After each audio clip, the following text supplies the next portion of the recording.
Hey, what's up, everybody? This is Dave. What's going on? This is Brandon. How you doing? It's Peter Anthony, writer, director for Friday 13th Roseblood, and you're now tuned in to PVD Horror.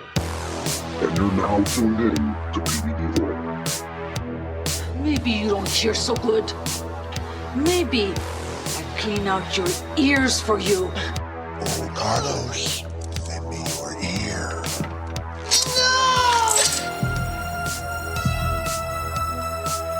Hi, I'm Clara Kovacic, and you're tuning in into PVD Horror.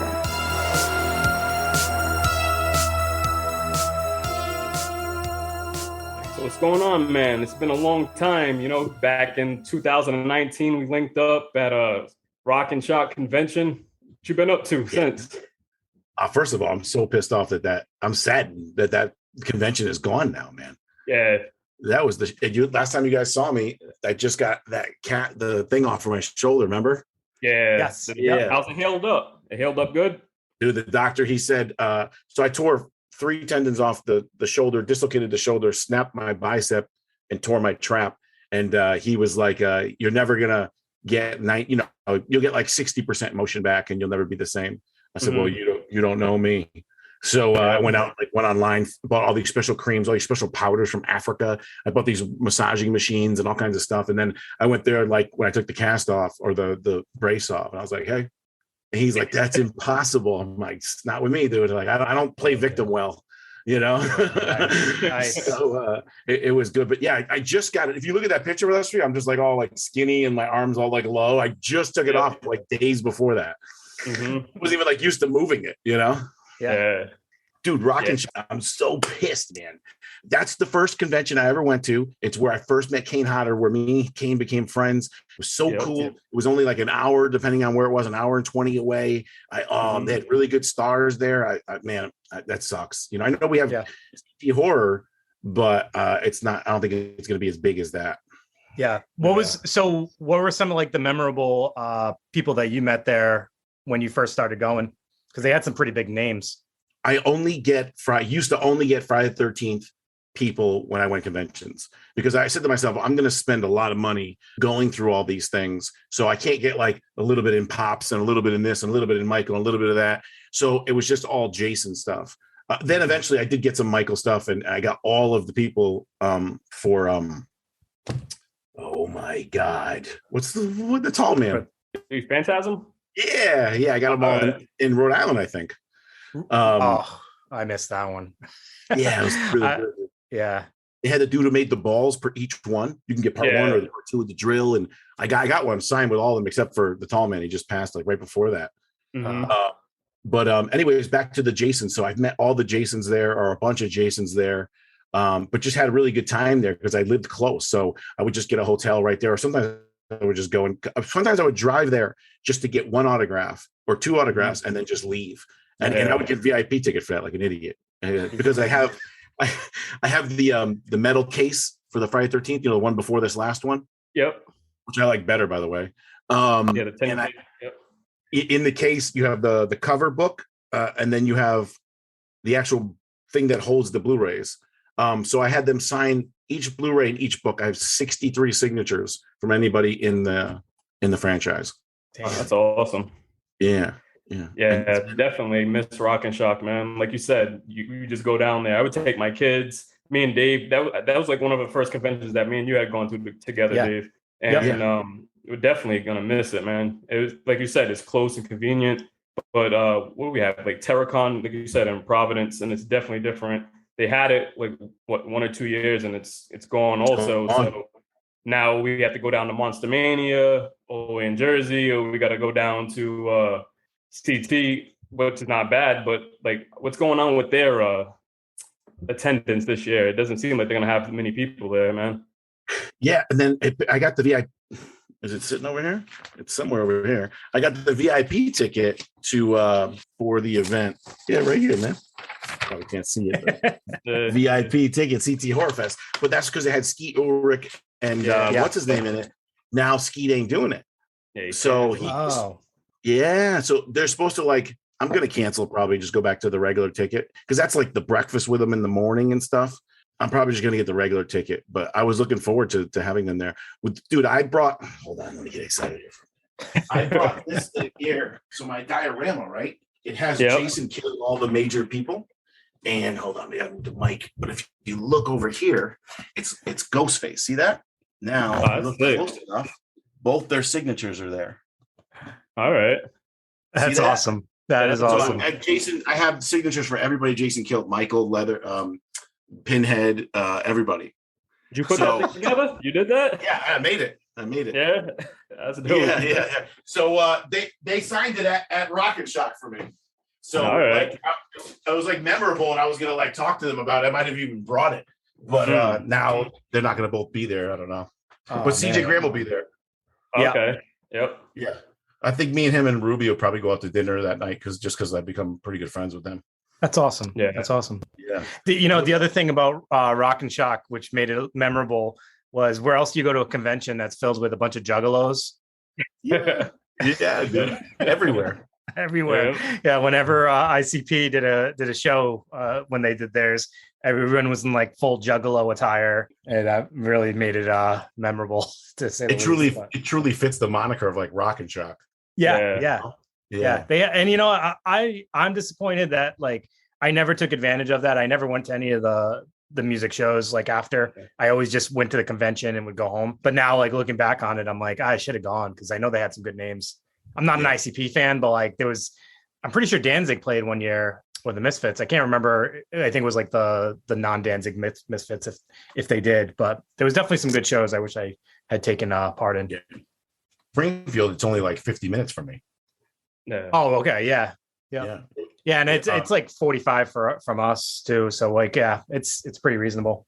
Yeah. It was in Springfield a couple years, but then it went to Worcester, I think. Yeah. 2 years or something. Yeah. And then TerraCon, I actually spoke to the guy who runs that. I forgot his name. VJ. I was like, man, just raise your ticket prices and just go more. And he's like, no, it's not going to work. I'm like, yeah, it is. Just you try to get $10 more and see if you can make some money out of it. Because that was a good one too. Dude, I was in VIP with who's the guy that passed away from Devil's Rejects, the clown. Sid Haig. Dude, I got video of Sid Haig got up there on a mic and so were you guys there? And he was singing for 3 songs in a row. It was awesome. Man, yeah, I seen him down at Rock and Shock. I didn't see him down at TerraCon though. But TerraCon, I think they're focusing on doing all the comic conventions and stuff like that. They own our Comic Con down this way, so they've been focusing on that. Is that the Rhode Island Comic Con? Yeah. Yeah. Okay. Yeah, same owners. The same TerraCon, I believe, had the world premiere for Death House. Oh, okay. It was in Rhode Island. So I don't know. Yeah, so I remember going to the world premiere of Death House, and a lot of the actors were there. Kane was there, and everything, and I got pictures of me with next to the poster and the world premiere. Too bad the movie was terrible. What'd you guys think? I haven't seen it. I haven't finished all of it. I seen half of it. So sometimes you can draw me in if it's a Kane Harder film, but sometimes it's all right. You know what I mean? I can't watch all of them. It's just obviously I'm making low budget films, but it's beyond low budget films. It's how did you get all these stars to make this? I've made better home pornos than that. Are you uploading those on YouTube as well? Yeah, by accident. Yeah, your OnlyFans got shut down. Dude, I gotta come out and see a movie with you guys, man. One of my branches is in Cranston. So I can go out there and just stay out there. Hell yeah. Yeah. So the brewery that we do it at Buttonwoods Brewery, it's right in Cranston. So just let us know, man. I'll let you know some dates that we're gonna have some films coming up. Yeah. So explain how it goes. You just you put a projector inside of a brewery. How does it work? Yeah. So we put a projector up, and we have this cool sound system now. And so it's just a laid back event, that everybody can just come out, chill.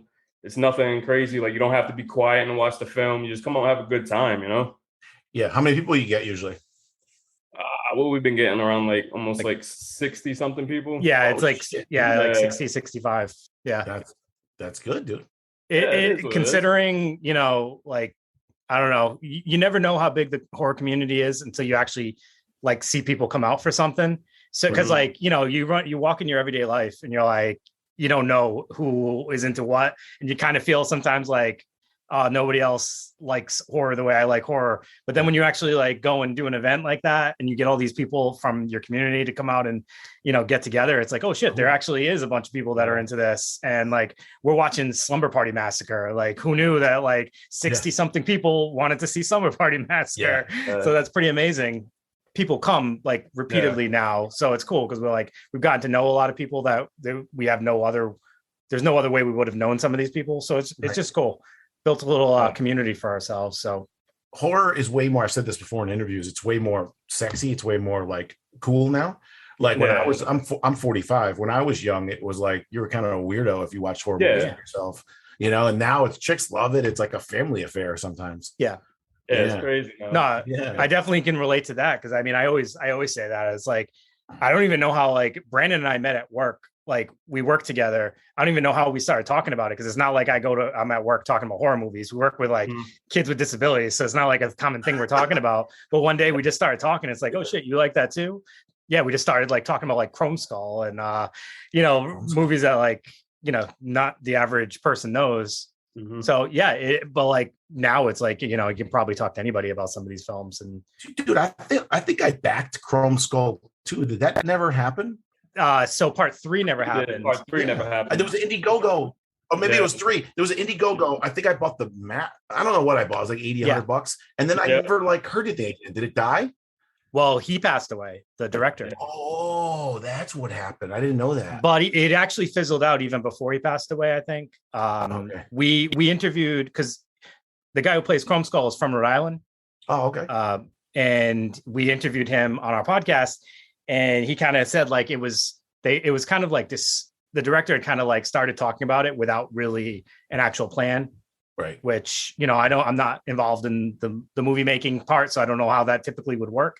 So it was kind of like brought up, and the Indiegogo started before there was actually any kind of like real development, I guess. Yeah, but he recently passed away a few months ago, unfortunately. To be honest with you, I don't know. Okay. Yeah, I don't want to say anything incorrect about something that serious. So let's leave it at that. There's a movie in Connecticut that I'm going to be part of.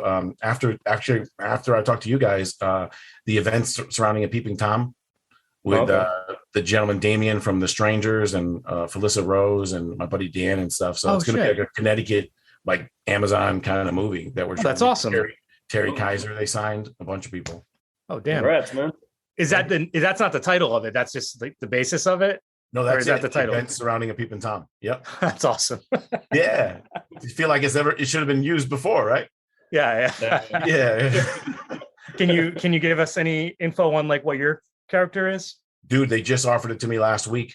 I don't even have the script or anything. But they want to go over. You know, I'm pretty decent, I hope, with marketing, so they kind of want to go over that with me.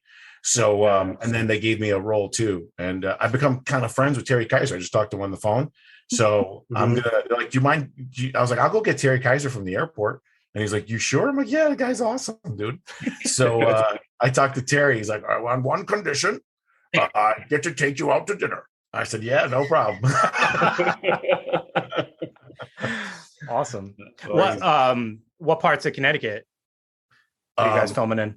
I don't. You know what? I'll ask tonight. I'm from Wallingford. You guys familiar with that area? Okay. Yeah, I've heard of it. I know I've looked it up before because you mentioned it to me in the past, and I kind of have an idea of where it is, but I don't think I've actually gone there. So if you go 95 to New Haven, you go up 91 about 15 minutes. Yeah. Okay. Because you were doing movie nights at a place, weren't you? Or you guys were promoting? I went to a movie night place. Oh, you went to it? Yep. The CT Horror guy does it. Oh yeah. And they do they were doing double features. Yeah. They had one of my favorite movie of all time, True Romance. You guys seen it? Oh yeah, yeah. They had the box set, dude. I get so excited. $150 fucking. They had the license for what's his name, Christian Slater, and that his real name. Okay. Remember that? He's like, Clarence. You know, that's a blank name. Remember? Yeah. And then it had the album, dude. It had the napkin with handwriting. You're so cool, dude. It was so good, dude. It was worth it. That's awesome. I love. Do you know that was written by Quentin Tarantino? No, I don't think I knew that actually. Yeah, his first script ever was that when he wrote it. I mean, the people in that movie, it would cost you $1 billion to get them today. You know, if they were. Yeah. But at the time, amazing. So, what was the horror community like over there in Connecticut when you went to that show? What was that like? Good. It's like you said, I never knew there was that many people. So that's the show sold out. So man, it's an old theater, but there's got to be 100 something seats. So it would sell out, and they would sell all the food out and all the beer out and everything. It was kind of like a community thing. I don't think anybody's getting rich off it. It's just a cool thing. It like funds itself, you know? Exactly. Yeah. Yeah. And it's an old theater. It's like 480, you know, with old wooden seats, but it's a cool nostalgia, you know? Very cool. Were you drinking beer over there? Yeah. What'd you hear that? I heard that, man. Break it out, son. Don't let me drink alone. I got a little evil genius adulting. That's my thing. All those micro beers and stuff. That's all I do. Yeah, I do love me some bourbon and stuff, but like for the most part, it's mostly beer.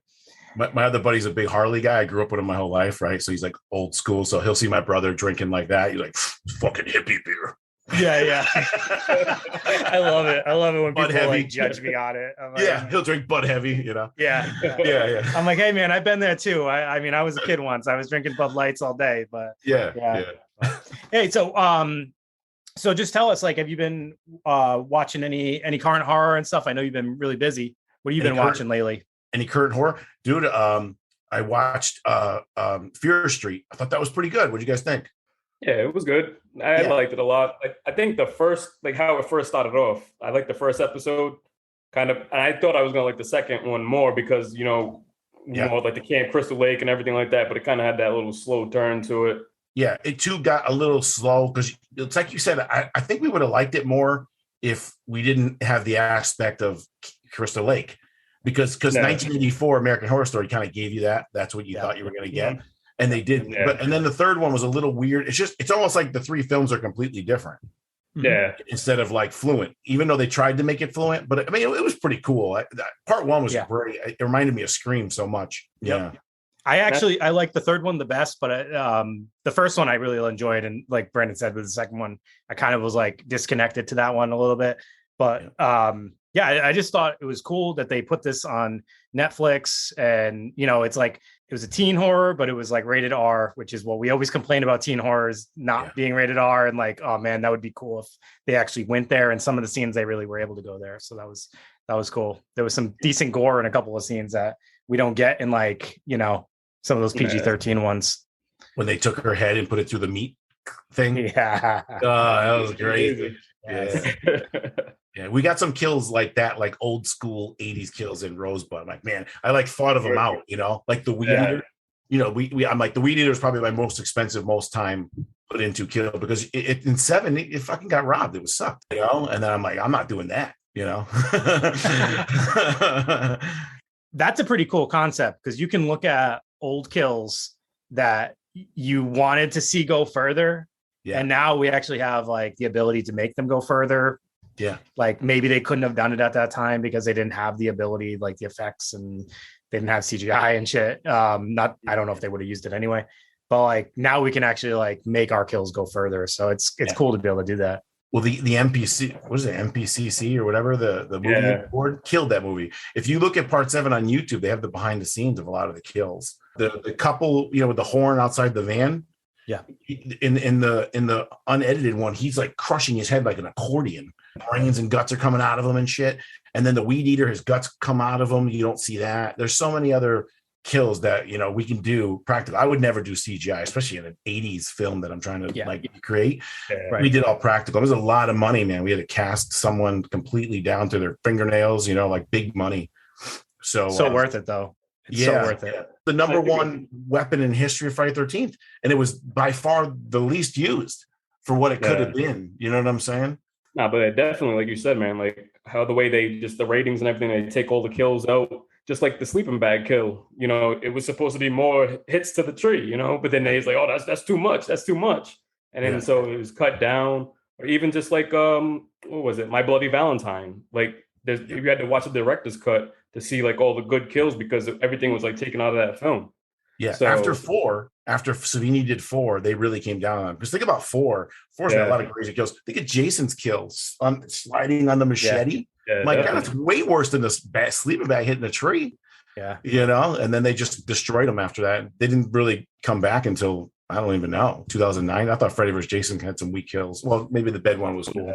Yeah. We just showed part 5 at our last event, and I was reading about that one, and they cut out a ton in that one too. So I'm wondering like where all this footage goes. One day are we going to get like this unedited version, or is it all just gone at this point? I was talking to Lar and Terry and another guy, Todd Jenkins, who makes movies. He said, and even John Carl Beekler, the director of Seven and the makeup guy, it's not like today. On the VHSs, they rot. And they were kept in like warehouses that weren't AC'd and stuff like that. Yeah. If you don't constantly cut it and upgrade it, and it'll just rot and get worse. So a lot of them is just gone, unfortunately, forever. Sucks. Yeah, or there's no sound with it, stuff like that. Where today, like it's gold, you would keep all that just to put in special features. Right. I was reading, I think it was like something like 16, 20 minutes of sex and gore was taken out of part 5. Wow. And so, I mean, it would be cool to like know what exactly they took out, just to kind of see like, how much of a difference that would have made to the film. Well, they say 5 was the most like porn one. The director of 5 used to direct porn. Oh, okay. Yeah, that's why. Remember the girl doing the weird funky dances with the purple hair? Her original kill was in her vagina. There's pictures of her online with her vagina all bleeding out. But they said that was too much. And there's a lot of nudity in 5. Yeah. So yeah. So, dude, but my film Rosebud, when I sat down and looked at it, there's no drugs, no nudity, and no sex. And I was like, well, do I like that? Like, I guess I do. I guess I do, because part 6 was kind of like that. Yeah. Interesting. Yeah, it just didn't fit with the story in the Camp Crystal Lake and the research facility. I was like, where do you throw a naked person? I mean, in this day and age, we've seen it all. So, I mean, is it really like, if we throw it in there, it's like we're doing it for our own satisfaction, I guess. And you would know that, like a chick who goes and just randomly takes a shower, takes her clothes off and steps in the shower. I'm like, is that part of the story? Is it stupid? Right. Yeah, don't get me wrong, I like it. Yeah. But, Yeah. So, yeah, scotch, beer, and coffee. I got work tonight. I work overnights. Yeah, this guy, he's all in the overnights. Let me ask you a question. So you're clearly connected to the Friday the 13th films. And I look in your room behind you and you have all these masks. You made a diorama that you have like them sign, you have posters up. So like let us know where did this connection happen? Like when did it start? And like, how did it kind of like come into like what it is today? As far as like being a fan and collecting? Yeah. So those are shadow boxes. So that's what those are. So see, every single item inside the movies are in there. Right in front of me is part 3 with the Fangoria that the girl had in the cot. Yeah. And then there's part 6 there, part 4. So they're all around my house. So I don't know. Some of them have thousands of dollars worth of stuff in it. This will blow your mind. I didn't go to a convention ever until 2015. Okay. And then I would go and I was hooked with Rock and Shock with Kane. Yeah. And then the next one was in Chicago when Kane was in full gear in part 7. I met Lar. I mean, I would spend in one Monster Mania, I spent $5,000. Damn. Yeah. So between items I got for Monster Mania and the actual signatures for them all. Yeah. I mean, I have 63 masks. So I have almost every single variant of every mask signed by every person. So I'll give you an example. Friday the 13th part 8 has the yellow mask there. Yep. Then you have the toxic waste thrown on them. Yep. Then you have the I Love New York poster. Then you have a variant I Love New York poster, which is backwards red and blue, very rare. So like those are the variants, And then you have like 7 the beginning, 7 the nose damage, 7 with the missing piece. And then 6 has a bunch of them. So we get excited, right? 6. At the end of 6 with the propeller, people don't know this shit. I was telling people for years, and I got fucking proven right. Because back in VHS day, it's impossible to like stop exactly on a frame. You know what I'm saying? Yeah. So I'm like, dude, when the propeller hits Jason in 6, it's on the wrong side for about a quarter of a second, but there's mud in the water, so it's hard to see. And I would tell Tom McLaughlin this and CJ and everybody. I'd like write to people. I'm like, it's all wrong. And they're like, no, it's not. I'm like, yes, it is. So finally, Blu-rays come out, DVD, you could pause it down to the frame and you found it. So fiberglassmask.com, the one I go through masks, I kind of try to give him, I can't say ideas. He still does every mask, but I try to say, hey man, this mask is a real mask. Let's do it. And he'll actually make it and then sell it to people. So the part 6, I'm getting it. Hold on. the part 6 mask here, he makes it now. It's called Mistake Mask. That's dope. It's on the wrong side. This is probably flipped, but it's actually on the wrong side on the part 6. That's so and that cool. would be with the bullet hole, which a lot of the times the mask is missing. Which is missing. Now, what's your favorite mask?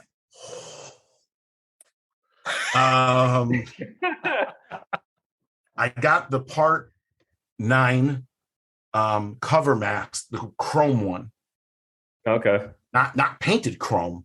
It's chrome. Is it chrome? It was like $800. You got that from the same guy? No, different guy. I got that signed by Kane. I got the Savini mask, the first one made, signed by Savini and him. But I got a lot of variant masks. I have the part 5. All right, so part 5, the cover mask of the poster. Yeah, looking like a Jason mask. It looks like a hockey goalie mask, like an old school one, I think. Yeah, more like the Mad Max kind of bad guy mask. Yeah, I have that one. That's $500, and I got it signed by Dick Whelan and oh my god, what's his name?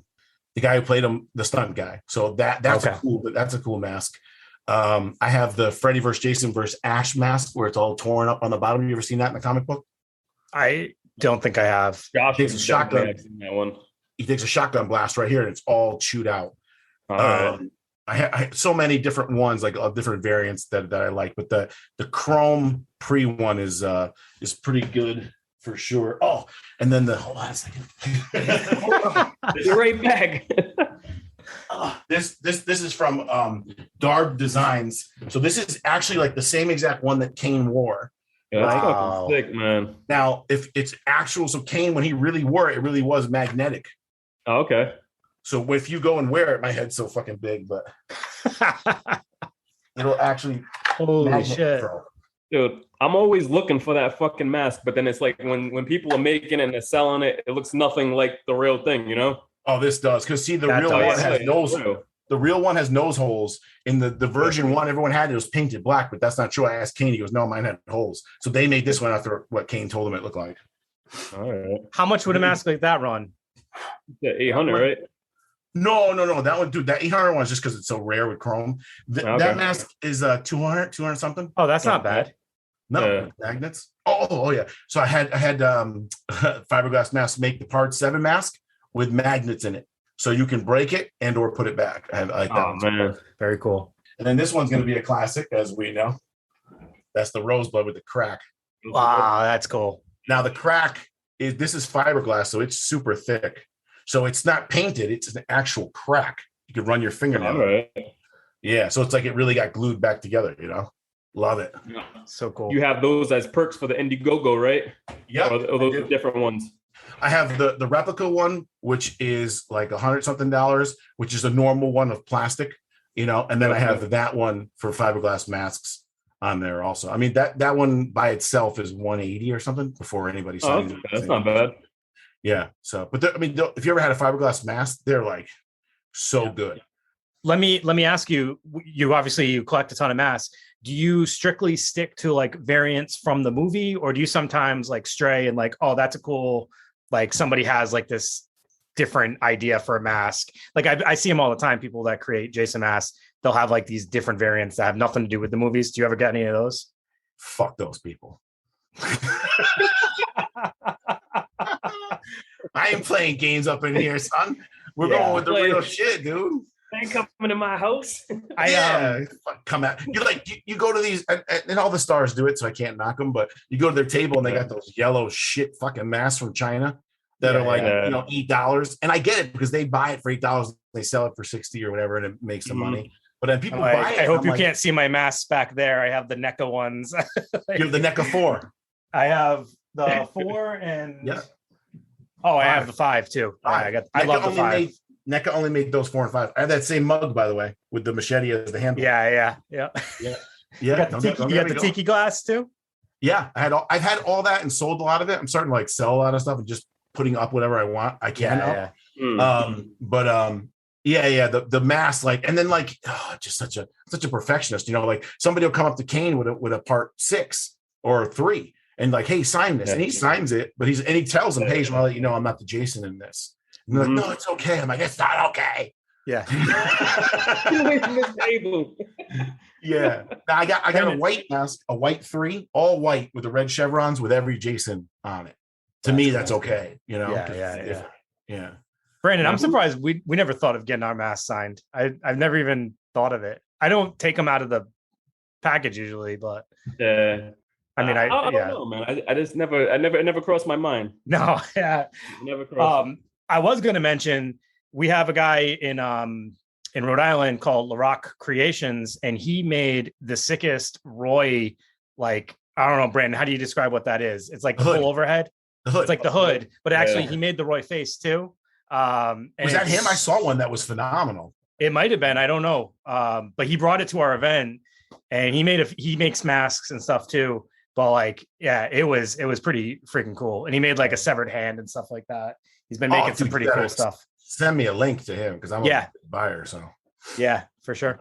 All right. So again, though, how did your connection to the franchise begin though? Like what made you love this franchise so much? Because clearly you're over the top with it, like in a good way, Ever since I was a kid, man, like HBO and USA Up All Night and stuff. I used to stay up and like I would tell people I'd sneak downstairs to watch it on my parents' TV because we didn't have TVs in our room, and I would just like pretend to get something to eat or pee and then just run downstairs and watch it. Remember USA Up All Night and then Joe Bob Briggs, and all that shit. Yeah, it was like just so awesome to me, and I was I'm a lot older and more calm now, especially the last couple of years. But I was like an alpha male, crazy fighting all the fucking time nutball, and that just kind of fit my mentality.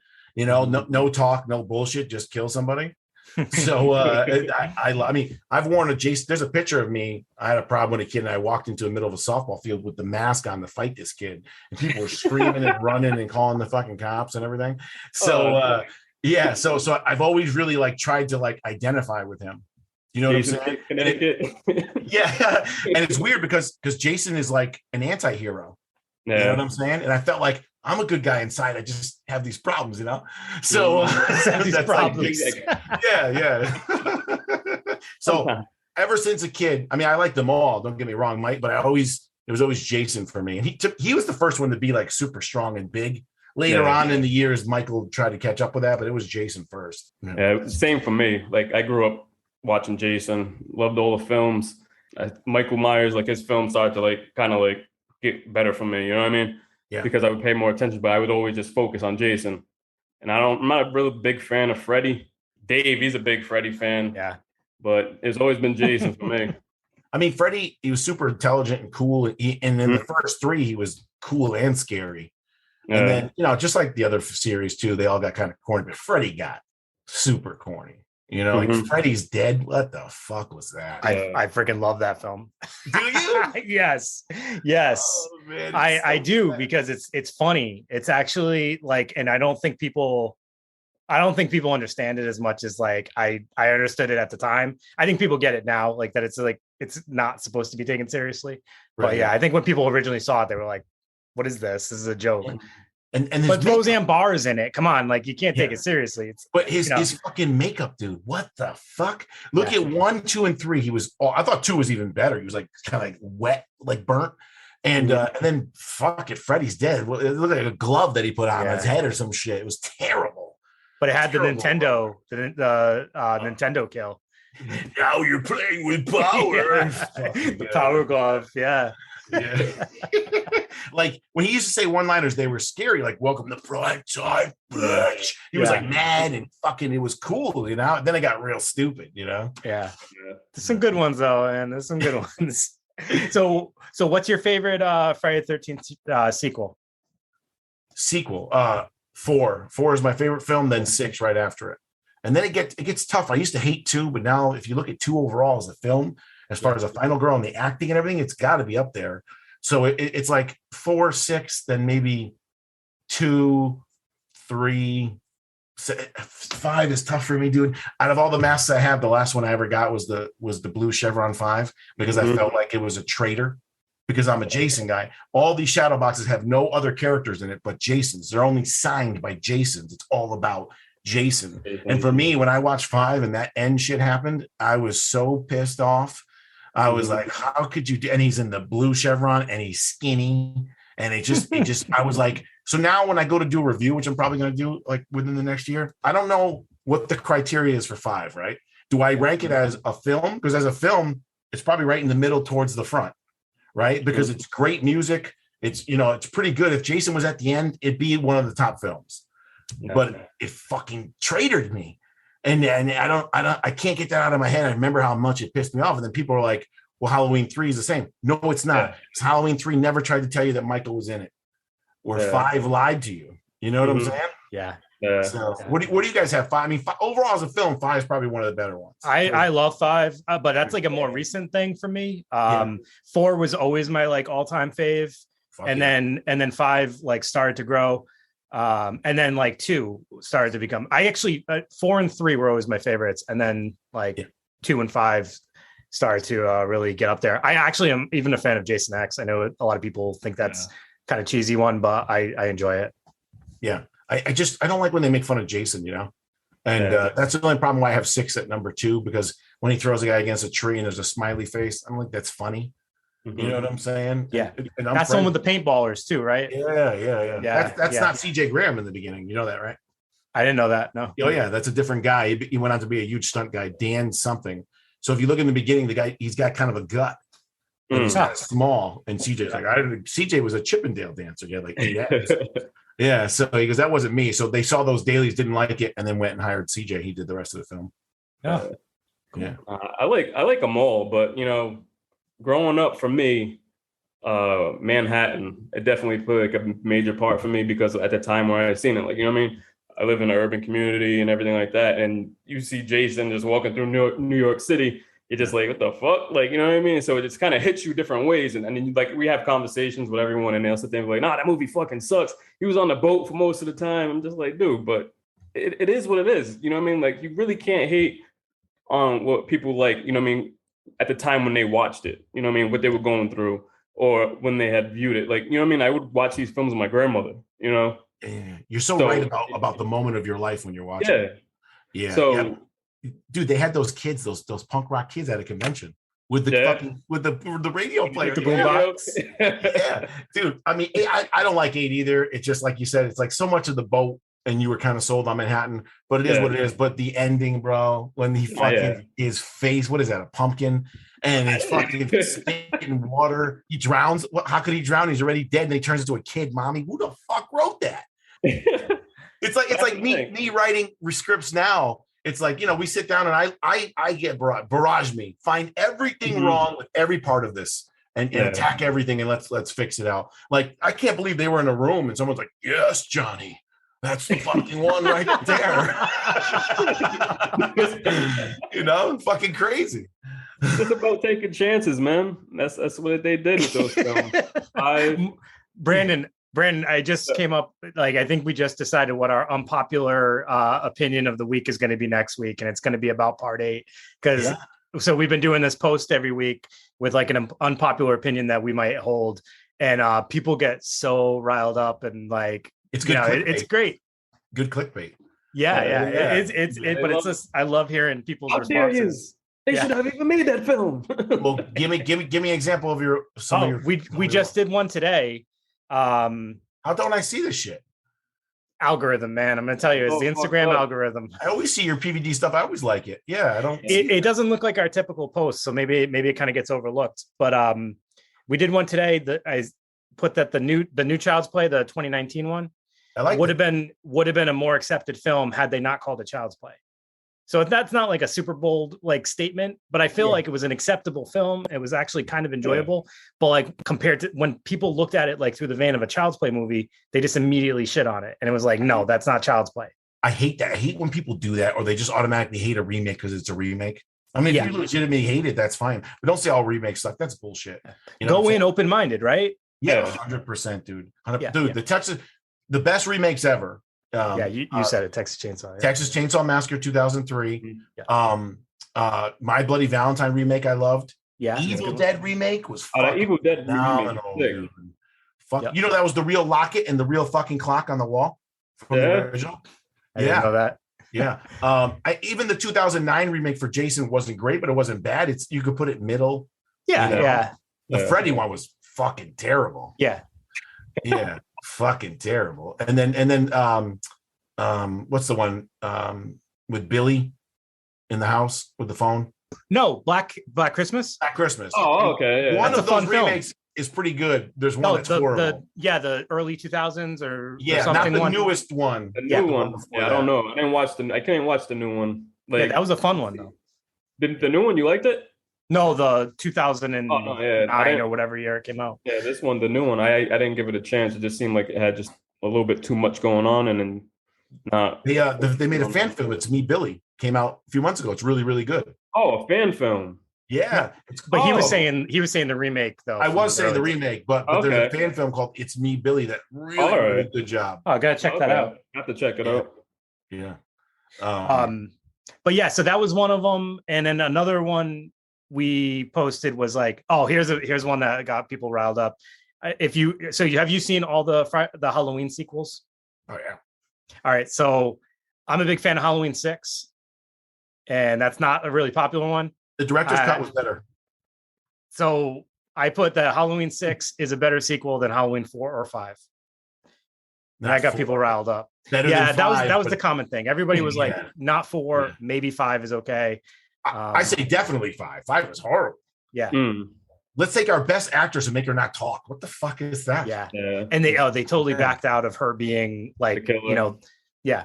Yeah, so stupid. But dude, when I watched 6 with the director's cut and they show more of the group and what happened and how at the end with Loomis and the mark on the hand, that made way more sense than the other one. That's super divisive though, because like people either love or hate that. Like some people are like, oh, I hate the direction they go, and some people are like, oh, I like that because it kind of gives explanation. Yeah. But like in general, like 6 for me, it was like what we were talking about earlier. I think I saw 6 before I saw 4 and 5. And I was at an age where I was just eating the shit up. I was like, I love horror right now. And like, so for me, I super connected with that film.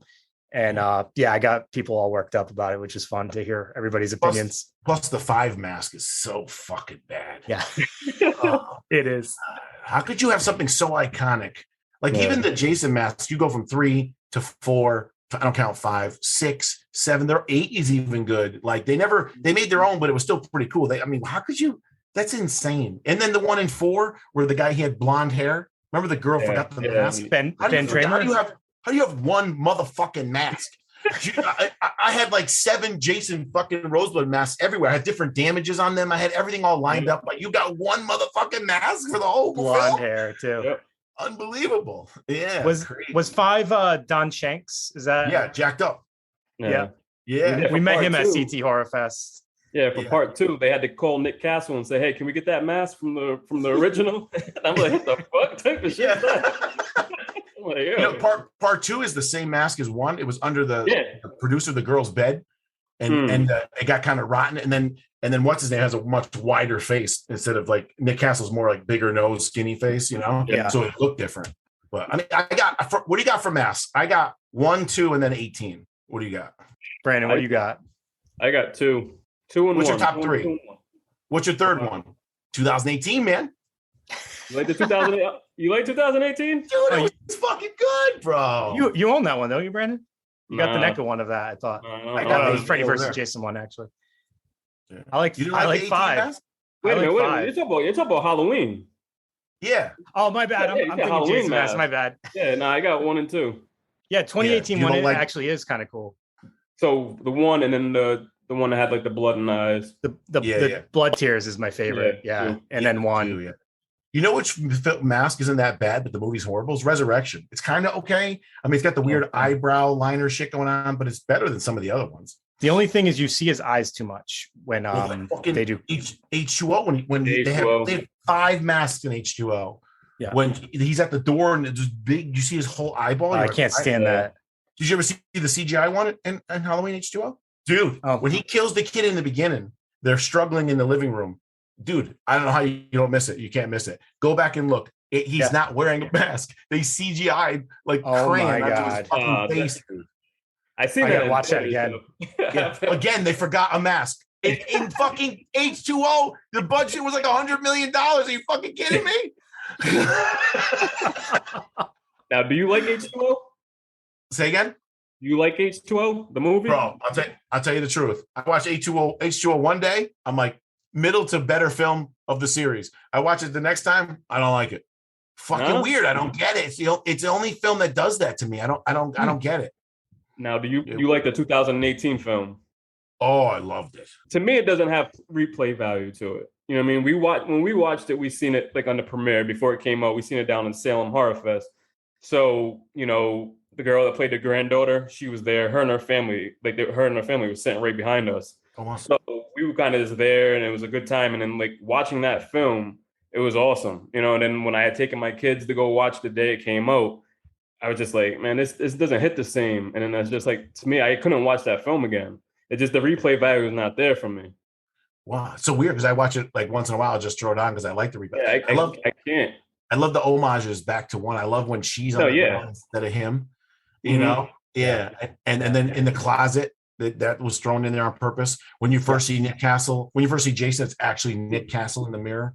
Yeah, all the little things they threw in were so cool. I enjoyed it. I haven't watched it. I've actually, I guess this says something too. I haven't watched it again since the first time I watched it. I don't know. I'm super excited about the Halloween Kills though. I can't wait for that. Yeah, and then in Halloween 2018, there's 3 little kids running around. They have the same masks from Halloween 3 on. Yeah. They're saying that the kids were in the mask were also in 2018. Also, I remember it. Yeah. Oh yeah. I heard that too. And then when he runs into the children, it's the same exact scene when he was at the school when he ran into them. Yeah. Same music and shit. And so those kids in part 1 were such douches. Yeah. They're taunting them and like they're not even creative with their taunt. It was like, what douchebags. Yeah. So you're looking forward to Kills? Yeah, I can't wait. I can't wait. Yeah. I mean, it's just fun to have like a movie to look forward to of like that nature. It's like movies come out all the time and that's cool, but like to have like a new Halloween film or if like a new Friday the 13th film comes out. Yeah. When Roseblood comes out, like having these movies to look forward to of these franchises, I love that. Like there's nothing better than it, In the last 20 years, probably to me, the biggest horror film that was people waiting for to come out was It. And it's such a hype. And I loved 1 too. It's terrible. They just lost the whole mark. 1 was so good. They set the premise. It could have been home run, knockout, and just 2 fell short. Yeah. That's the thing. Even with the original, the second part of the story for adults just slows it down. And like when it comes to the kids, it's a better movie. Yeah. And when they got all those actors, they had big name actors for the adults. But it was so stupid what they did. They just took one person and then had him recap when he was a child and then have him get scared. Next person. It never like crossed over. Like, you knew what was coming. And then at the end, the whole Indian thing and shit, it just got stupid. I'm gonna sound like super old when I say this, but like it really bothered me that like they threw out the F-bomb every other word. If you actually watch it and you pay attention, there's like their dialogue is so terrible. All it is them saying like fuck over and over and over. And it's like that's no content there. That's just literally them swearing constantly. And like who are they trying to draw in? Like that's just, to me, it's like you're just trying to get like you're trying to cash in on those little kids that all saw part 1 that probably weren't supposed to see it. And then like they love swears and they love like like clowns. So I don't know. It didn't hit the mark for me. Part 1 was awesome though, like you said. The bond of the kids in 1 was, you couldn't make it any better. It might have been better than the TV one as far as the bond. Yeah. And then from there, you just don't have those moments. You know what I'm saying? I love too when they were kids and she comes out to them to the cliff diving and she gets in her underwear and everything and they're all just looking at her. Yeah. That was great. So what was it like being a part of Friday the 13th Vengeance? And how did you end up getting a role in that film? I'll go backwards. So I got a role where I was with another fan film, Voorhees. You guys familiar with that? No, I didn't see that. It was just called Voorhees? Just called Voorhees. So, and then long story short, just it wasn't working out with me and the director. I was just a backer, but I had like some ideas and for marketing and so on and so forth. So left there and just put a post that I left the movie because a lot of fans or friends, family wanted me to be in the film. or see me involved in the film. And Jason Brooks, who's the Jason and the producer of Vengeance 1 and 2, saw me online and sent me a message and said, "Hey man, I'm doing marketing for Vengeance. You think you want to help?" Because it wasn't Vengeance then, it was Mythos. And I guess they never hit the mark they wanted to. So like, can you do it? Can you help me? And I said, yeah. So we came up with some great ideas. We had some help with Jules Valenti, and man, we kicked butt. The next time we did a campaign, we got $52,000. So, and then, you know, I was calling CJ Graham, like Steve Dash. And then they called CJ Graham and we're like, hey, you want to be part of our film? And then it worked. So it was just amazing. And then I just kind of grew out. Then I was the prisoner. I wasn't supposed to be the prisoner. Kane Hodder was supposed to be the main prisoner, but he won't do a fan film, that fucker. So so they like, you want the prisoner role? I'm like, yeah, fine, of course. So did the prisoner. And then this is like breaking news. I was supposed to be in part 2, but I was supposed to live from that fight scene at the end of Vengeance, because you don't see me die. Yeah. So we were just talking about that actually before you got on. There's actually footage of me alive that we shot recently. Yes, but there's some things that happened and some actors left, and we couldn't do the storyline of how am I still alive 3 weeks later because Kelly was in the hospital, and it just didn't work out. And I was like, if it doesn't work, bro, take me out. I don't want to hurt the film just to put me in it. Yeah. So they took me out, and then I just started working on Rosebud. So I got so busy with that. But I still help out a lot with Jason with ideas, and Sean, and give him marketing ideas and so on and so forth. I'll always be like Vengeance family, you know. Because you were telling us about it before, that there was like an uncut version that was more of a fight. And so that's why I was looking. I was like, oh man, that's gonna be something like Julius and Jason on the top of the building in New York. You know what I mean? I'm like, get this big motherfucker over there, and Jason. Yeah, I hit him with a combo. I hit him with I used to fight, so I hit him with a combo, and then he has a spear hanging from the back of him through his front of him. And there's pictures of this. I'll send it to you guys. He picks me up in the air and pulls the spear through my eyeball out of my head. And that's how he kills me, and then he drops me. But they kind of rushed the scene, so it didn't look right. We didn't get the right footage, so they didn't use it. So I was like, all right, whatever. At the time, too, I was just happy to be a part of the film. Did you guys end up releasing another version of Vengeance? Because you had made mention of like a lot of stuff kind of being on the editing room floor, maybe putting it together for a Vengeance 2.0 or something along those lines. Did you guys end up doing that? The 2.0 is what came out eventually online. That's what we call the 2.0. But in the Blu-ray, there's a lot of behind the scenes stuff that you see that's cut. But they never did a director's thing. I know what you're talking about. Jeremy Brown talks about doing a director's cut and adding a bunch of stuff, because there was an hour and a half cut out. Yeah. You know? So the one that people are seeing on YouTube, the one that was initially released, is that 2.0 or that's 2.0, but it's not the director's cut of what you're talking about. Gotcha. Okay. Thank you for clarifying that, because I was a little confused. And that's why if you look at the movie, there's so many kills like in a row. You know, there's 52 kills. So like there was more story than a kill, but it was like over 3 hours long. So they had to cut it. What's your favorite kill in Vengeance? Jason kind of kills himself when he Brooks, like he just took the skull, like took his whole shit right out of him. And then the tent one at the beginning, you know? Yeah. I thought those two definitely stuck out to me. Yeah. So you know Jason plays the hillbilly, right? Yeah, that's what I was saying when he killed himself, when he took it. Yeah. So there was a producer called Don Shell, and he backed the film. So in that scene, he has Jason's outfit on, and he's sitting on a box that's like 2 feet high. So that's why if you look at Jason, he's not really moving too much when he rips his head out, because he's standing on a box. And that kill was done by Joe Castro. He's a famous effects artist. Okay. Nice. But I like that one. I like when the girl's like, hey, what the hell's going on out there? And just rips her head off on the window. Yeah. I love that. Yeah, there's a lot of heads ripping off and stuff like that. That's awesome.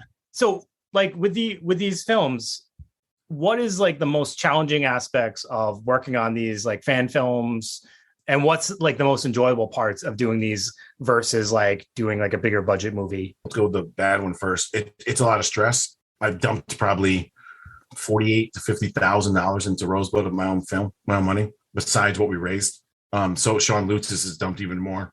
So there's that aspect of it. And then there's an aspect of just, you got to be a dick sometimes, you know, and you got to press people, and you got to press for time, and you've got to organize everything. I kind of did way too much with Rosebud. I mean, wrote, directed, casted, props, outfits, bought every item, sent every item, designed every room, drew every room, bought every costume, got Jason's Jason costume, got the mask, designed the mask.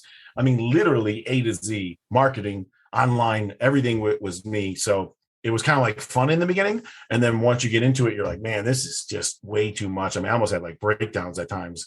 And then you're trying to deal with, I'm kind of, it used to be more of an impatient person and a no BS guy. You got like 20 different attitudes of people, and some people are in a good mood, some people in a bad mood, some people are selfish assholes, some people are really nice, and you've got to like every day, okay, what mood's this person in? And you've got to like structure, I can't push this person, but I can push that person.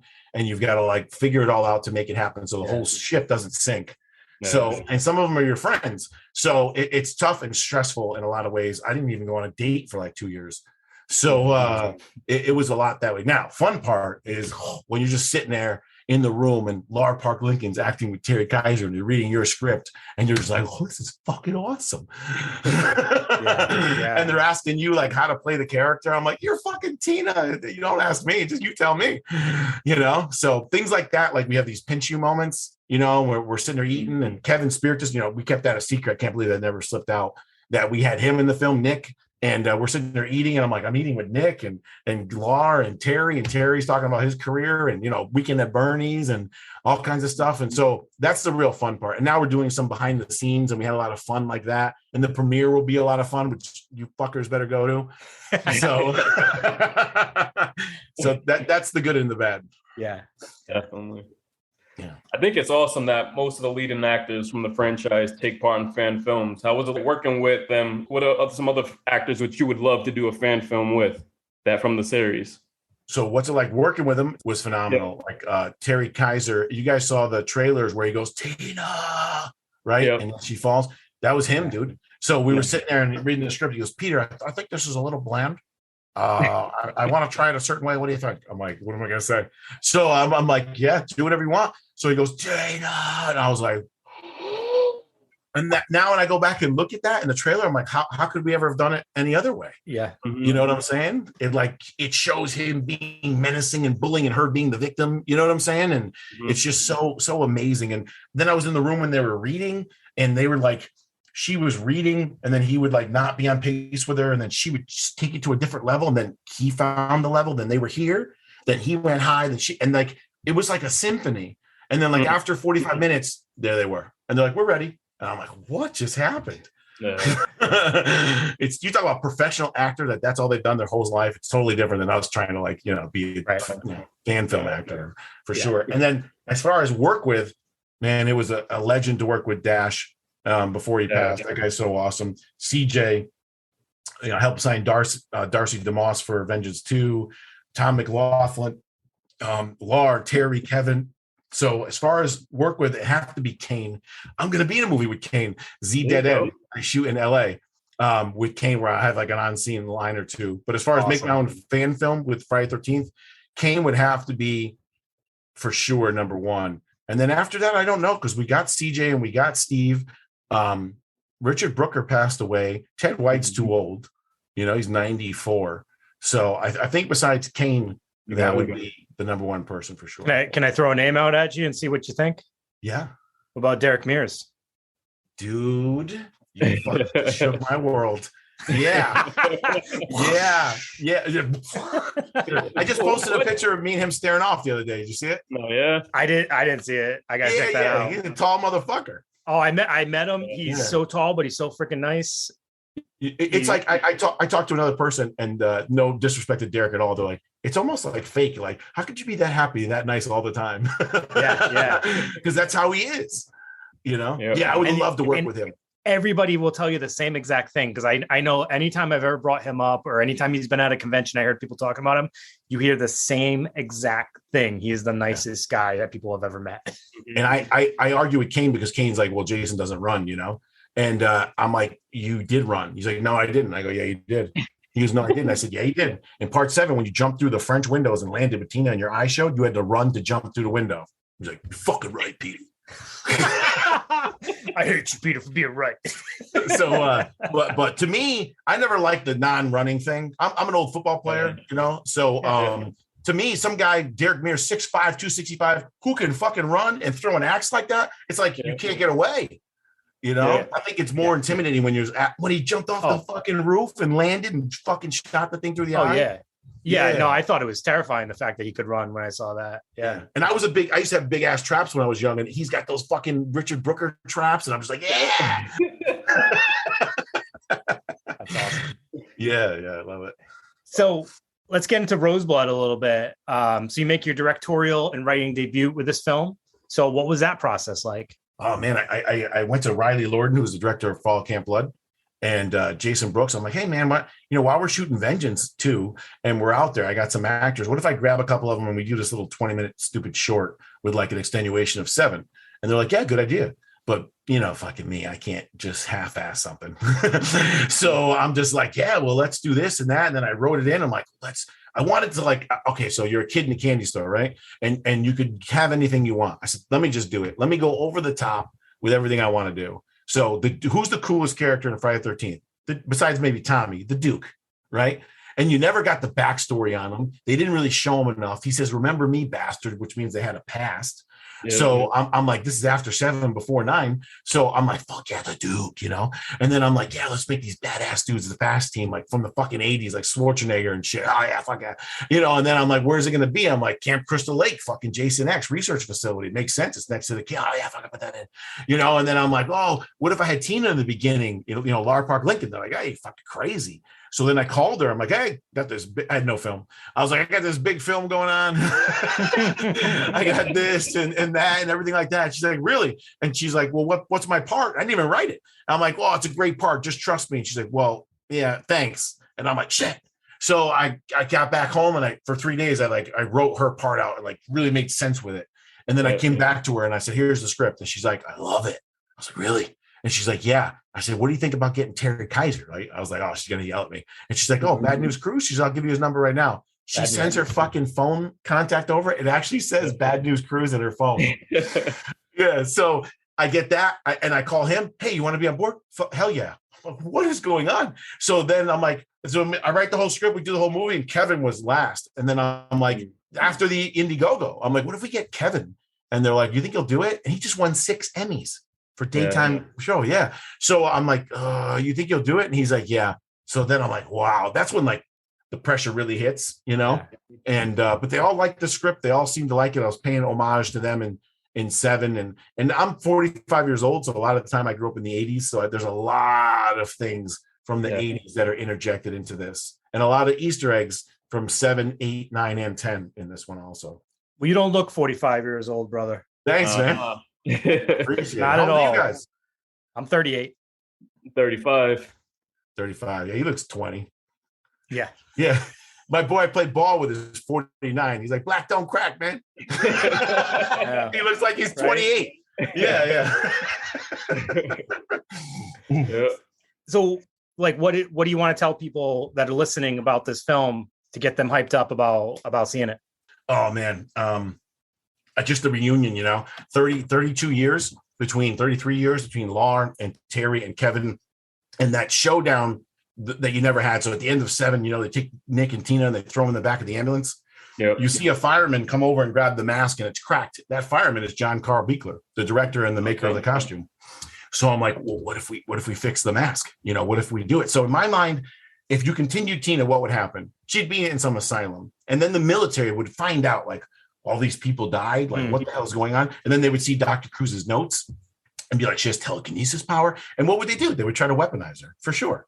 So that's like kind of like what the idea came from, that Tina would be in a facility that would be military controlled, would be close by. They would take her. So you're going to get the showdown that you always wanted, the finality of Lar-Park, Lincoln in 2021. And you're going to see the flashback. The movie's 2 different timelines. It's 1989, 13 months after 88. And it's 2021. So most of the movie is 89, where you see what happened after 7 all the way until she ends up into present day. So it's the showdown you always wanted. It's the continuation of 7 that we deserved. None of the kills are robbed. It's Lar-Park, Lincoln, and Terry Kiser on screen making magic. It's Kevin Spirit just coming back as Nick. Jason Brooks, I think, nailed the look of Kane Hodder from 7. We got the Weed Eater, so on and so forth. And like the Indiegogo just has a lot of these items signed by them. That'll be like the last time, these people want to be together like this. That's awesome, sick, man. I can't wait to check it out. Definitely want to come down and check the premiere, man.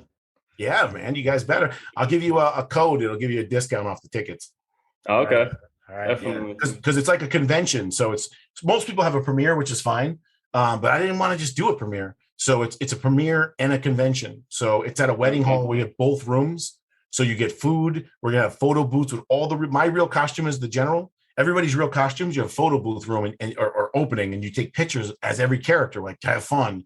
You have a red carpet area with the background is Roseblood. We have a panel where you get to ask all the actors questions. And then we have all their little tables where you get to sign stuff and bring stuff for you to sign, bring whatever you want. And then we do the premiere of the movie at the end. So I wanted to allow my actors to intertwine with the fans and then sell their merchandise. I wanted fans to be able to get autographs. I wanted the panel there. And then I wanted, bang, the movie. Sounds amazing. Thanks. Sounds amazing. Yeah, it's interesting. It's almost like Tina's going to turn into like the girl from Firestarter. Drew Barrymore's character in Firestarter. It's like, with the government like coming after her and stuff like that. I love that premise. Well, did you see Tina with the red eye in the first trailer? Yes. Yeah. We'll just leave it there. Okay. Leave it. You can't keep the story the same. Something has to happen. You know what I'm saying? Yeah. Something different. So, and then Rose, we never got into this. Rose is the new blood, Rose blood. Yeah. So they found her, and she's like a newer, supposedly stronger Tina. And then their bond and how they're both in like this lab rat, place. Yeah. So on. So, and it all builds up, and the fast team's there to catch Jason. And I don't know if you guys noticed on the wall. Did you see the thing hanging on the wall when Jason looks at his weapons?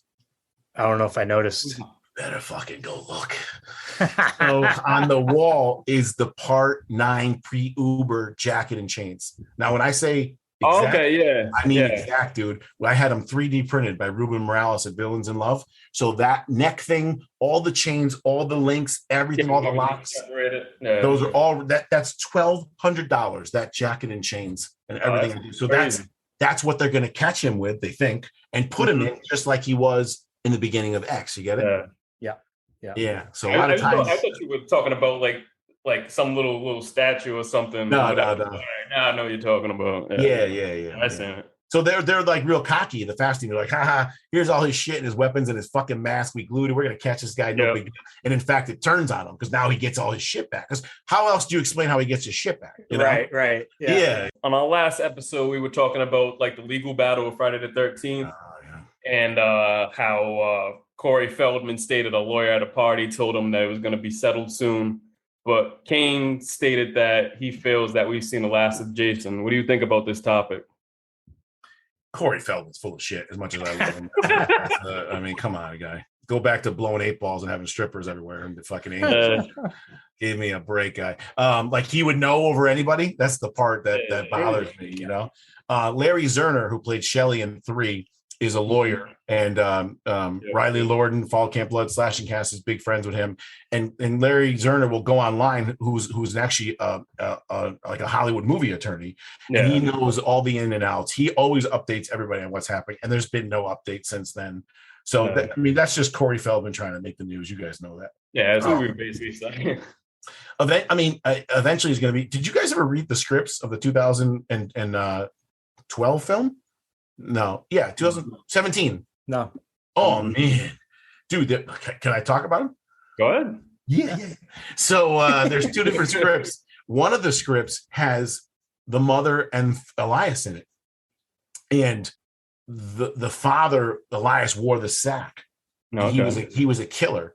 And in the beginning, there's a scene, and these kids are up in a tree fort, and they get killed by Elias with the sack, but you don't know it's Elias till he takes the sack off. Then the mother kills Elias, like chops him up into pieces, throws him in the lake because Elias beat him when she was pregnant. And that's why Jason's deformed, so on and so forth. It was a pretty cool story. Then there was another one that I'll just get to the end. At the end, like the cops come and paramedics, everybody come. It's like a big showdown, like way better than 9 with the FBI. And Jason goes fucking apeshit, and they're all shooting him and stuff. And he's killing paramedics and grabbing their saw tool and ripping it through their heads and everything. It was like an awesome ending. So that's what was going on there. Sorry, what was the question? I got so excited with it. Oh, we're not going to see it. We'll eventually see it.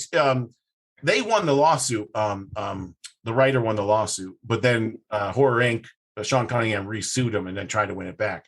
So before then, it was Victor Miller owned Jason, and he owned Friday the 13th. So you could make a Jason movie just like Jason X and not call it Friday the 13th, but you couldn't use the lake or the mother. And then he could make a Friday the 13th movie, but he couldn't use Jason. So it was, I mean, this last lawsuit, the last ruling will be the final. So I think COVID just slowed it up and everything. And then from there, hopefully with all these fan films and people showing them how much, we care, they get, because they fucked up. Because I think it was 2000 when the game came out, 2017 to 2018, they were supposed to come out with the movie and then they canceled it. And the reason why was the studio came out with Rings. And they said Rings had a poor showing and people don't want to watch horror. I'm like, you're out of your fucking mind. The Rings fucking fans is nowhere near the Jason fans. There's no Rings. And the movie Rings was horrible. Yeah, horrible. And I'm a fan of The Ring and even like Ring 2. Rings was horrible. Horrible. So that's a terrible judge. So then they're like, there's no fan base. They come out with the video game, and in the first day, they download 1.5 million downloads of the game. The game sold 3 million copies in the first week or something like that. They obviously don't understand the fan base. You go to these conventions, Kane Hodder's got lines through the roof. You're wrong. The people would have went and saw that. They don't have a feel for the pulse of the fans. Yeah, because Kane was talking about it too, that there's so much material they can't use in the video game because of this settlement, So it's crazy. But even though I can't stand what's going on with the legal battle, I feel it's like it opened the door for like Womp Stomp Films to create shit and step out the box that's big time studios wouldn't ever do, take the chance. So it's like hit or miss. You guys took over, went running with it, you guys killed it. And so I just can't wait to check and see what you got coming, man.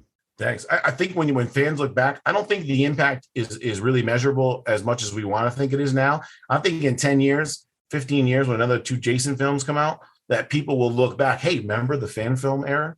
You know what I'm saying? Like, remember that period of time that was real special, that fans gave their own money and trusted me and trusted Womp Stomp and trusted Jason Rising, which that was awesome at the end. All these films to like do this. It was a real special period. You can't, maybe Trekkies could have done it and some other people, but not too many fans. I don't care if you're a Tom Cruise fan, you're not going to get a Top Gun reunion fan film. You know what I'm saying? Like, this is a special thing. So I think in a bunch of years, a decade or so, when people look back, it'll be even more special. You know what I'm saying? It'll be like the Attitude Era of WWF. You know what I'm saying? Yeah. So let us know what's up next for Peter Anthony Productions. Man, I'm retiring, bro. So fuck this shit. For 2 years, he's going to get a date. Oh man, I'm gonna do Roseblood, and then I always help out with Vengeance too. That's already shot. And then I'm gonna be in a whole bunch of films. I'm probably gonna help out in some films here and there, but I'm not gonna run a film or write a film or market a film or produce a film again. And then I'll do some acting here and there if people like my acting and it takes off. It takes off. People were like, you've got so many connections now, and Sean and Jason Brooks were pushing me to like, dude, you could go make a movie now for Amazon and you actually have a cast and a crew and you've got resources and you could try to make money. I'm like, yeah, I know. It's people don't understand. It's so exhausting. I don't take a break. I don't just like, oh, I'm off this week. No, it's every day. When I get off now, I'm going on another call. When I'm done with that, I just posted another perk with the magnets. Then I'm going to do more stuff. It never ends. Where is it? I got the machetes on the ground over here signed. I got to sign more, and we have to send them off to get laser etched, and it never ever ends. I need to like chill out and like go on vacation. Yeah, all fat and shit. I used to be a bodybuilder. Now I'm a pile of shit. I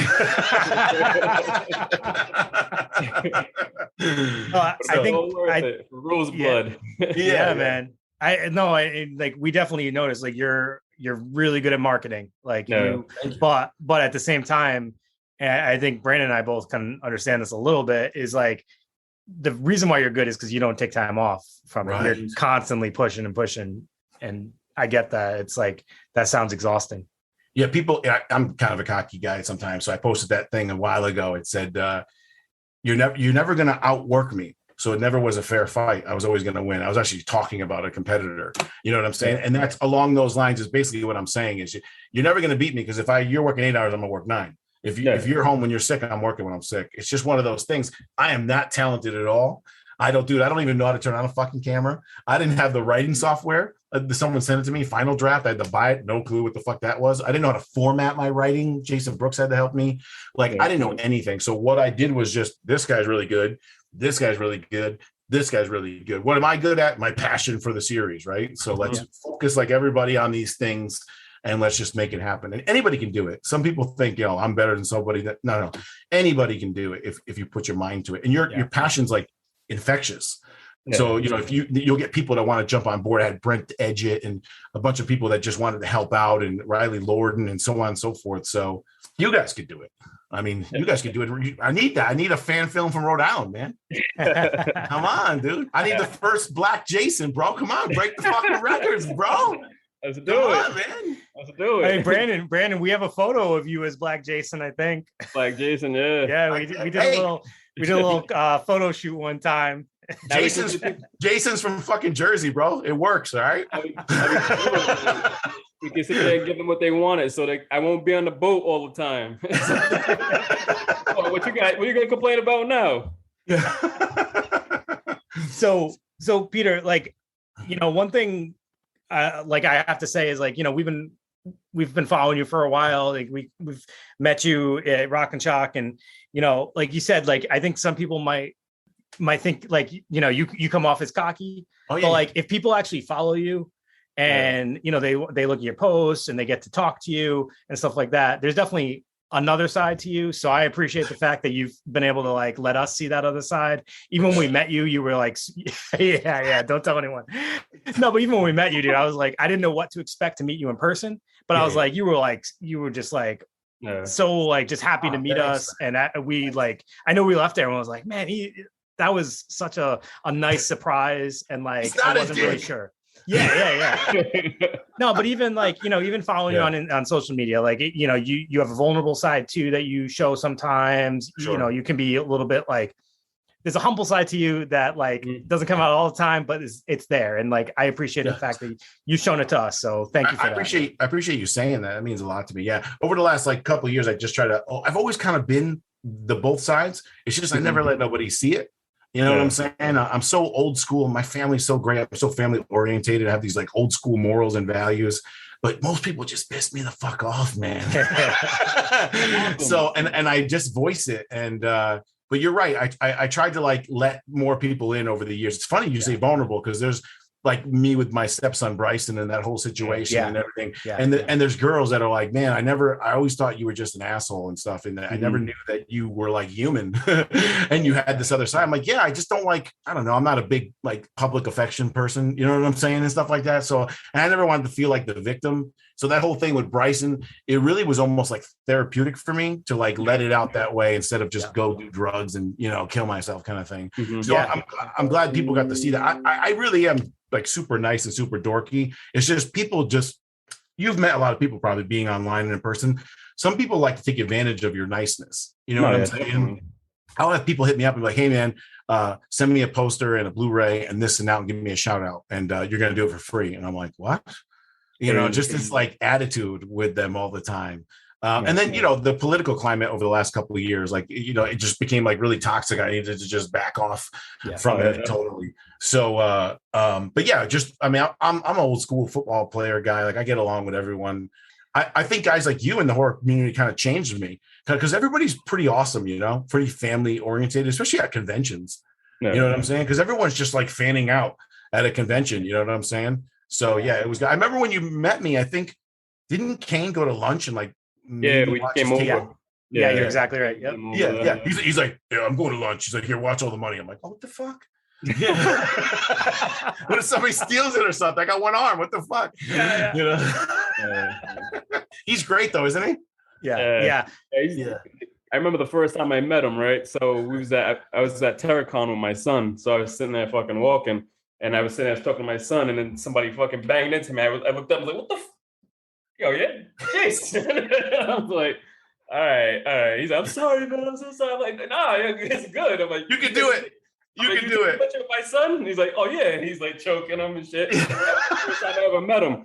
And so, every time I see him, it's always a good connection and shit. And then so we had linked up when he was at the Salem, and they had the Friday the 13th game there. And so I was talking to one of the backers because I had backed the game, and he's like, Kane, come over. He had backed us on the game. And then we sat down. I'm sitting at the table. It's me, Kane Harder, the dudes that made the fucking video game. And then you got fucking George Romero's son across, and we're all just sitting there fucking chilling and eating. And it was just dude, this is crazy. Like sometimes in the horror community, you can't even think that this should have happened. Just like you said, like having a film with them. Yeah. And it's a cool experience. I went to Rock and Shock, and there I am sitting. I have my 18-inch part 7 figure that's in the plastic with the box. I forgot who makes that. It's not NECA. It's something. The big one. Yeah, he's like this or something, I think, right? Or no? He's got like this. Yeah, he's got the weed eater. No, he doesn't have the weed eater. He's got the machete. Oh, the machete, the big one. And the mask. Yeah. So I'm sitting there like holding it right with a mask, just sitting there all dumb at Rock and Shock. I just had my knee replaced. So I've had a lot of knee surgeries and surgeries in general. So I got this compression sock on. I had blood clots. I'd have more surgeries. So I'm kind of like limping, but nobody notices. So I'm in line. But this is back when I still lifted and I wasn't fat. So I was in line, and he's sitting there, and I'm like 3 people to meet him. I'm like, holy shit, I'm fucking nervous. Like, what the fuck is going on? I'm not nervous for anybody. And then he looks over, he goes, hey. I'm like, what? And he's like, you. He's like, The Rock, right? Because I had the goatee. The Rock. he goes, get over here. So I'm like, oh, fuck. So I come over, and he's like, yeah. He goes, hey, girls, check it out. I'm with The Rock. And all these freaky bitches, like you said, the juggalos are walking around with the black fucking stockings and shit, like the high boots and shit. I'm like, yeah, I'm The Rock. Yeah. And then he comes and meets me. Dude, this is the true story. He signs that thing. He signs my book. His book, To Hell and Back, not To Hell and Back. No, it was something like that. The Killer and I with everything. He signs that one. Yeah, the doctors. He signs the mask, pulls me to the side. We start talking about bodybuilding, Larry Scott, the first Mr. Olympia. We start talking about this and that. He notices I'm limping. He's like, what's wrong? I'm like, dude, I had my knee replaced. It's fucking not a big deal. And he's like, what? And I'm like, yeah, I got these clots. I got these stupid stockings and shit, which is a funny story because one time I had the compression socks on. They go all the way up to your hips. Mm-hmm. So I was with this chick, and it came time to get crazy. And I dropped my pants on. I kind of forgot I had those on. She thought I was like a fucking cross-dresser. Hold on. Wait a minute. Yeah. So anyways, back to Kane. So I go, how much I owe you? He goes, you don't owe me nothing, dude. I'm like, what? And he's like, yeah. So then like the next time I go to Rock and Shock, he recognizes me. Next thing you know, we're doing shots, we're eating dinner, and then we're friends. I mean, it's just ridiculous because I didn't do anything different. You know what I'm saying? Like you said, he's just cool like that. Yeah. Definitely the best person I met in the horror community that comes to the events, you know what I mean? And I mind seeing him over and over again, it's always a good time. Oh, the casino. Kane and him went to the casino. The casino had something that was like 4 years ago, and Robert Englund was next to Kane, and I was with Kane. I always sit at his booth and sit with him. And Robert Englund was there. Dude, remember the show V? Yeah. The original show V? Mm-hmm. Dude, these motherfuckers showed up in the actual V costume because Robert Englund was a V cast member. He was one of the guys. So they showed up in the whole outfit. I'm like, well, that's pretty cool. Then all of a sudden I'm like looking, dude, these motherfuckers recreated the spaceship that the pods that they would drive up into in V. I mean, the thing was 20 feet high and 15 feet long, and they rolled it in, and motherfuckers poured out of it and got his signature and shit. I'm like, holy shit, dude. They don't play around. No, they ain't playing around with that V, bro. Yeah. Awesome. Like if you they were all geeks and shit, but if you talk shit to them, they probably all jump you. Yeah. What do you say? Yeah. Sci-fi fans they're different different category. They live in horror. Yeah. Is there anything else before we end today that you want to promote? Or actually, I don't even know if we actually said when the actual release of Roseblood is, so maybe we can just recap that too. Yeah, 2 things if possible. The Indiegogo is still live now, I think for another 12 days. So today's the 24th, and that's got so much great stuff you guys probably seen on it. It's got this mask on it. It's got signatures from Lar-Park, Lincoln, Terry Kiser, Jason Brooks, Kevin Spiritus, who plays Nick. It's got signatures from anybody you want. You can add Jessica, you got Sanaya. It's got magnets, it's got posters, it's got screen use items. I sold the heart, I sold a bunch of stuff. It's just awesome because, like I said, this is the last time they're all going to be together like this. It's been 32 years later. So the Indiegogo, get a Blu-ray, get a DVD, help out. All the money I get. Once I saw the Indiegogo rising high, I went and signed Harry Manfredini. So I'm not making any money. Sweet. So I was going to make some money back, and now I'm like, you know what? Let's just put Harry Manfredini, who wrote the score for 7. Yeah. So I talked to him, and I'm like, this is what we're going to do, and me and him go back and forth 100 times. Now he's doing it. So the Indiegogo got another 12 days left to get these special items. it's once in a lifetime, really, just the reunion of it. You know what I'm saying? That same cast member. I'm hoping the fans think it's just like a 7-part 2. You know, I hope that that's the impact that it has. And then the premiere and convention, it's not going to be like any other premiere. Like I said, there's going to be a convention. There's going to be wedding food. There's going to be a photo booth with all of our outfits there and props to take pictures with. The general's outfit, cigar, my hat, everything. Rose's red streak. I mean, Jace, the real Jason mask. Jason Brooks' outfit will be there. Jason Brooks will be there. Lar, Terry, and Kevin will have their own panels. You'll get to take pictures with the fans, bring your own items to get signed, and then the world premiere before anybody else sees it. So that'll be November 28th in Guilford, Connecticut, which is close to Rhode Island. Right. Close to Rhode Island. What's it next to? What's it next to? Say one more time. Yeah, it's probably like a little more than an hour from you, right? Yeah. Probably. So and then November 29th, if you don't make the premiere, which I wish you do, it'll be live on YouTube at 8 o'clock Eastern at night. So the people who go to the premiere will see it before anybody else. And then Awesome. the world premiere after that will be on YouTube. Okay. And thanks for having me, dude. This was great. Of course, no problem, man. Yeah. Hopefully I'm less of a dick now. This happened a long time ago. Yeah, dude, I didn't think you guys wanted me. I swear to God. Oh, it all worked out. The thing is, it's like our schedules are so crazy. Like I said, I work overnights. Dave works like first and second shift, and Josh works all these different hours. It's just crazy to get all three of us together at the same time, you know? So it's just like, it's hard. So then I'd watch it on my phone. I'd be like, another fucking guest for these motherfuckers, huh? And then hey, you guys ever want me? Let me know. Yeah, fuck you, Pete. Another guest, these motherfuckers. But hey, it's like the same thing too, though. We had like fucking 3 episodes with Guts podcast, and the shit's always like the sound gets messed up or something like that. We just got to get something fucking right. Oh, you guys were on Guts? We were on Guts, and we had them on ours, and it just never fucking worked. Like the sound quality or something fucking fucks up. Like my internet was lagged up, but those are our boys, man. Like dude, those are our boys. Did you watch the video where I had the teeth and everything? Yeah. Dude, those dudes are so cool, man. Good guys. Honestly, I'm not lying. You and them are the two that I always wanted to be on. Like, same with them. I'm like, hey, bro, you got some time? Those motherfuckers get crazy. They got Catherine Williams on. They got CJ. They got, I'm like, dude, I'm like, hey, can you get me on one time? Do you think maybe? Are you a fan of the fan films? Do you like it? He's like, oh, yeah, no problem. I'm like, fuck, I'm getting a bandana, getting a fucking teeth. Yeah. Those guys are mad cool, dude. Yeah, they are. Oh, yeah, have you met them? Promote each other. Huh? Nah, we just talk online all the time, you know, and me and Zeno, we talk like every other day, sending memes and shit back to each other.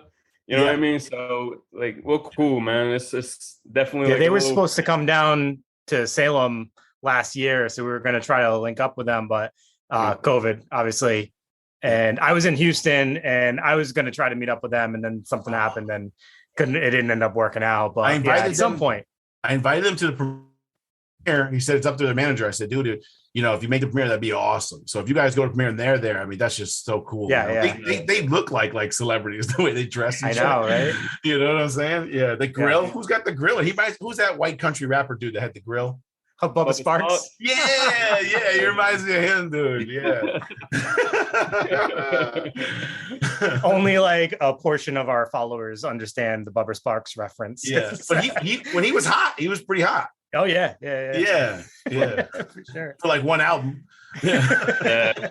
Yeah, we'll definitely be in contact soon, and I cannot wait for this premiere. I'm definitely looking forward to this. This is gonna be awesome. Yeah, just want to say thanks to you two for having me on the show. It was even funner than I thought it would be. And for the record, you guys aren't as much dicks as I heard you were.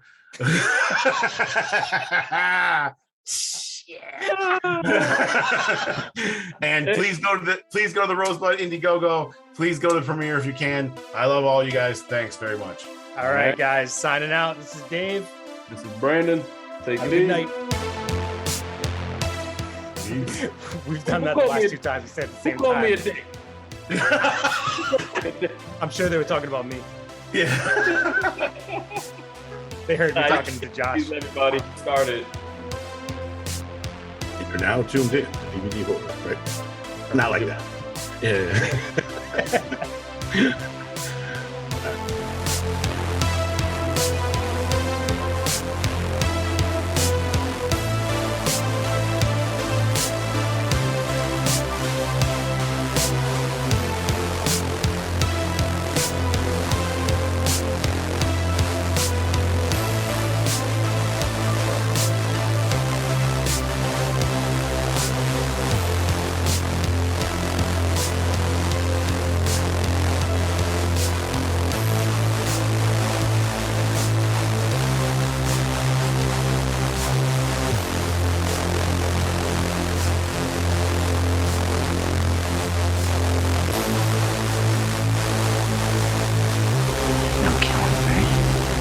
Whatever happens is up to you, but don't let your time run out. Thank you. Game over. You lose.